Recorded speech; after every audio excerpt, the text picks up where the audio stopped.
Now it's, look at this, Spencer McLaughlin showing up from Locked On Ducks. Spencer, how you doing?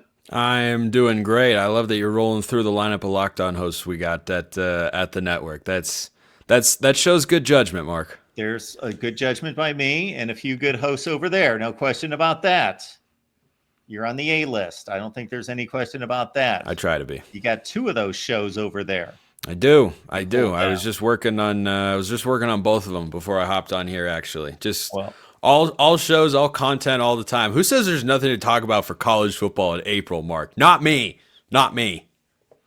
Not I as well. There has to be something to talk about. Otherwise, I'm not going to show up, and I always show up. So what we're going to talk about with you is this Oregon football team, and I guess we'll start with one Dante Moore. Okay, the last time we really saw Dante Moore, and maybe this was blown a bit out of proportion, but he seemed to be on a tear of pick sixes in the Pac-12 there for a few consecutive RIP. weeks. So how do you assess his play? Do you think he's going to be challenged in this quarterback battle? Well, I'd like to think so. I really would. I think it'd be good for him to not just be handed the job. I don't know that that's what is going to happen. When Dan Lanning was asked about it to begin spring practice, he said, we're competing at every position. And, didn't single out any particular name or any particular spot. I think that what Dante Moore can bring to the table is he can be one of the best quarterbacks in college football. We also saw he's capable of being a quarterback worthy of being benched in college football. So I think there's such a huge range of outcomes for him. And I think that he made an incredibly mature choice to, transfer to Oregon to wait behind Dylan Gabriel for a year and then get the chance.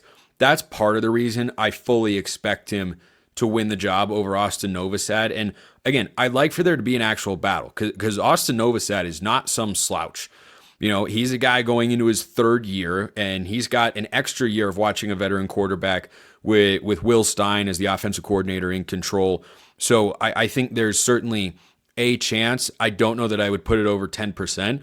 This is a staff that when Kenny Dillingham was there as the OC, granted, but Dan Lanning recruited Dante Moore and had him committed before before they went out and got Austin Novosad. Dillingham left for ASU. Dante Moore flipped to UCLA. Then they were able to flip Novosad from Baylor. And certainly they didn't, have Novosad committed knowing, oh, well, Dante Moore's coming back in a couple of years.